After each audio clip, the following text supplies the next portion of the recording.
मेमेटिक्स जो क्या है, इसको DPP4 इनहिबिटर, इसका नाम क्या है, DPP4 इनहिबिटर, डाइपेप्टिडाइल पेप्टिडेज 4, सही है, इनहिबिटर्स, DPP इनहिबिटर। इसका काम क्या होता है, इंक्रीज इंसुलिन सिक्रीशन, दो काम करते हैं, सही है। DPP4 इनहिबिटर्स का काम क्या होता है, दो काम करते हैं, इंसुलिन सिक्रीशन को बढ़ा देता है और ग्लूकागॉन के सिक्रीशन को बंद कर देता है। ग्लूकागॉन का काम क्या होता है, जब आपकी ग्लूकागॉन का काम क्या होता है, ग्लाइकोजिनोलाइसिस करा देता है ना, ग्लाइकोजिनोलाइसिस करा देता है, यानी आपके एडिपोज टिश्यू लिवर सेल से या मसल सेल में जो स्टोरेज फॉर्म ऑफ ग्लूकोज होगा उसको लेके नहीं आएगा ब्लड की तरफ, तो एक तरफ से वहां से कंट्रोल हो गया और एक तरफ से इंसुलिन का प्रोडक्शन बढ़ेगा तो उसको सेल के अंदर ग्लूकोज को लेके जाएगा, तो ब्लड में आपका ग्लूकोज क्या हो जाएगा, रेगुलेटर हो जाएगा, बाय व्हाट डाइपेप्टिडाइल पेप्टिडेज 4 इनहिबिटर की तरह, सही है। कौन कौन सा काम करता है भाई ये,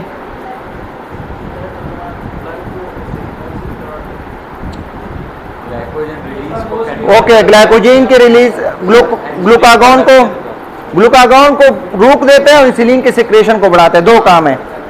कौन कौन से इसमें हमारे पास आप लोग ने दिए होंगे प्लीज, ये मैंने तो दिए हैं, विल्डा ग्लेप्टिन ये मैंने दिए, और सेक्साग्लेप्टिन ये दिए या नहीं आप लोगों ने, और इसके अलावा सीटाग्लेप्टिन ये भी दिए होंगे, और फर्स्ट वन क्या है, लेनाग्लेप्टिन। और हमारे पास डोज जो है ये आप लोग खुद पढ़ लेना, सही है, ये रूटीनली मेडिकेशन है। और इसके अलावा ये दूसरा कौन सा, सोडियम ग्लूकोज क्या है, को ट्रांसपोर्टर 2, सोडियम ग्लूकोज को ट्रांसपोर्टर 2, ये क्या करता है, ये इनहिबिटर है, प्लीज ऊपर जाओ। इंक्रीज ग्लूकोज एक्सक्रीशन, ये क्या करता है, ग्लूकोज एक्सक्रीशन को बढ़ा दे, जब एक्सक्रीट आउट होगा with urine through the inhibition of what, sodium glucose को ट्रांसपोर्टर 2 इन किडनी, जब ये करेगा तो आपका एक्सक्रीशन ऑफ ग्लूकोज जो है ज्यादा होगा, जिसकी वजह से आपका क्या होगा, शुगर कंट्रोल हो जाएगा जब एक्सक्रीट आउट हो जाएगा, सही है। तो क्या करते हैं, द मेजर को transporter involve in glucose reabsorption in the kidney, वो हमारे पास क्या है, डापा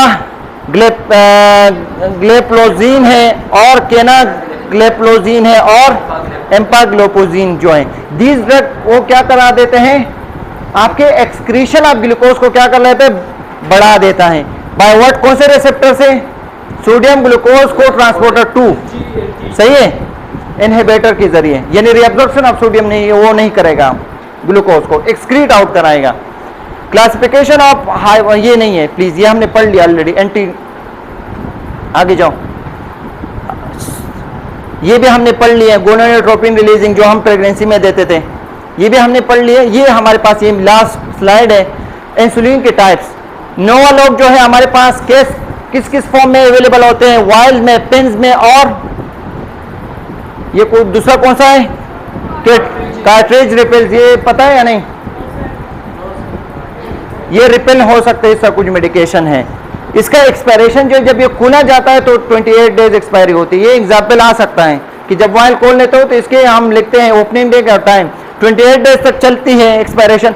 ऑनसेट जो है 10 to 20 मिनट इसका ऑनसेट है नोवालोग का। पीक जो 1 to 3 आवर्स होता है, ड्यूरेशन 3 to 5 आवर्स इसका असर रहता है ब्लड में। ये दिया है या नहीं नोवालोग। इसके अलावा दूसरा कौन सा, रेगुलर इंसुलिन जो आप लोग नॉर्मल यूज करते हो, वाइज और पेन में अवेलेबल होते हैं, लेकिन मैंने ये नहीं देखे पेन में रेगुलर इंसुलिन। ओके सही है, सही है। 31 से लेकर 42 डेज तक इसके एक्सपायरेशन डेट है, एक्सपायरी, लेकिन अकॉर्डिंग टू द प्रोटोकॉल जो है 28 डेज होता है। सही है, जब भी वाइल कॉल लेते हो 28 डेज आप लोग याद रख लेना। और ऑनसे 15 to 30 मिनट्स लगते हैं, 2.5 से लेकर 5 आवर्स तक ये ब्लड में रहता है। इंटरमीडिएट एक्टिंग एनपीएच जो है वो क्या करते हैं, क्रिएटेड इन 1946 में बना हुआ था, वाइल पेन में अवेलेबल होते हैं। 28 डेज तक की इसकी एक्सपायरी होती है। 1 to 2 आवर्स इसका क्या होता है, ऑनसेट है, और 4 to 12 आवर्स ये ब्लड में रहते हैं, इसके असरात रहते हैं। लिंटस जो है आप लोग नाइट में ग्लार्जिन के नाम से आते हैं, जो यूजुअली यूज होते हैं, वो कौन से वाइल्स और पेन में अवेलेबल होते हैं ग्लार्जिन। ये हम ज़्यादा लग सकते हैं क्योंकि इसका क्या है, एक्सपायरी इसका 28 डेज है, लेकिन पेन की एक्सपायरी जो है 28 डेज होती है क्या इसके वाइल की। और इसके अलावा 3 to 4 आवर्स इसका ऑनसेट है, नो पीक, इसका कोई पीक लेवल नहीं होता, इसलिए हम कहते हैं ये खतरनाक नहीं है, हाइपोग्लिसीमिया नहीं करा सकते हैं। सही है। हमारे पास फिर 70-30, सही है। 70-30 हमारे पास कौन कौन से हैं, प्लीज आगे जाओ। 70-30 है और एमपीएच रेगुलर वाइल ओपन में अवेलेबल होते हैं। इसका ऑनसेट जो 30 मिनट है और 50 मिनट से 2 आवर्स तक या 6 to 10 आवर्स तक ब्लड में रह सकते हैं। सही है। इसके साथ ही आप लोगों का क्लास डिसमिस हो गया। देख लो।